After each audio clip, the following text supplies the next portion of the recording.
എന്താണ് ശീഘ്രസ്ഖലനം എന്ന് പറയുന്നത്?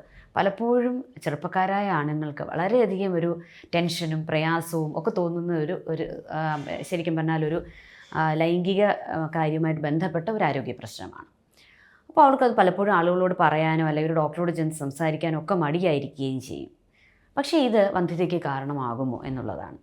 വന്ധ്യതയ്ക്ക് ഡയറക്റ്റ് കാരണമൊന്നും ആകത്തില്ല, പക്ഷേ ഇൻഡയറക്റ്റ്ലി അതിനൊരു കാരണമാകുകയും ചെയ്യാം. കൂടാണ്ട് വല്ലാത്തൊരു മാനസിക പ്രയാസവും മാനസിക സമ്മർദ്ദത്തിനും എല്ലാം ഇത് ഇടയുണ്ടാക്കുകയും ചെയ്യും. എന്താണ് ഈ ശീഘ്രസ്ഖലനം എന്ന് പറയുന്നത്?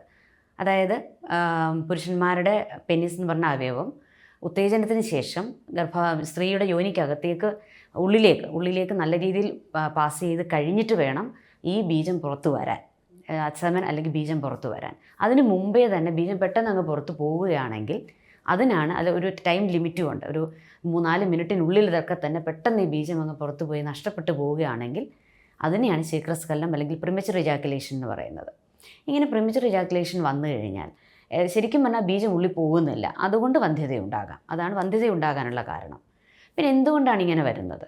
പലപ്പോഴും അമിതമായ ടെൻഷൻ, ഏതെങ്കിലും ജോലിയോ മറ്റു കാര്യങ്ങളോ സംബന്ധിച്ചോ അല്ലെങ്കിൽ പാർട്ട്നേഴ്സ് തമ്മിലുള്ള മാനസികമായ ഒരു ഐക്യമില്ലായ്മ കാരണമുള്ളതോ ഒക്കെ അമിതമായ ടെൻഷന്, സ്ട്രെസ്സ് ഒക്കെ കാരണം, ഒരു ദാമ്പത്യ ജീവിതം അല്ലെങ്കിൽ ഒക്കെ അതിനകത്തൊക്കെ ഈ അന്നസറി ആയിട്ടുള്ള സ്ട്രെസ്സൊക്കെ വന്നിട്ട് ഈ പ്രിമച്വർ ഇജാക്കുലേഷൻ വരാൻ സാധ്യതയേറെയാണ്. അതേപോലെ പൊതുവേ തന്നെ ആങ്സൈറ്റി അങ്ങനെയുള്ള രോഗങ്ങൾക്ക് മരുന്നുകൾ എടുക്കുന്ന ആളുകളാണെങ്കിലും പ്രിമച്വർ ഇജാക്കുലേഷൻ വരാൻ സാധ്യത വളരെ കൂടുതലാണ്.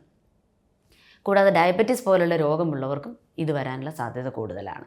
അപ്പോൾ ഇത്തരം എന്തെങ്കിലുമൊക്കെ മാനസിക പ്രശ്നങ്ങളുണ്ടെങ്കിൽ അല്ലെങ്കിൽ ഇതുപോലുള്ള എന്തെങ്കിലും മറ്റ് രോഗാവസ്ഥകളുണ്ടെങ്കിൽ അതിനൊരു ട്രീറ്റ്മെൻറ്റ് ചെയ്ത് കഴിഞ്ഞാൽ നല്ലൊരു പരിധിവരെ ഈ ഒരു ബുദ്ധിമുട്ട് മാറ്റിയെടുക്കുവാനും നല്ല രീതിയിലൊരു ലൈംഗിക ബന്ധമായിട്ട് മുമ്പോട്ട് കൊണ്ടുപോകുവാനും ഒരു കുട്ടി ഉണ്ടാകുവാനും ഒന്നും ഒരു തടസ്സമാവുകയില്ല.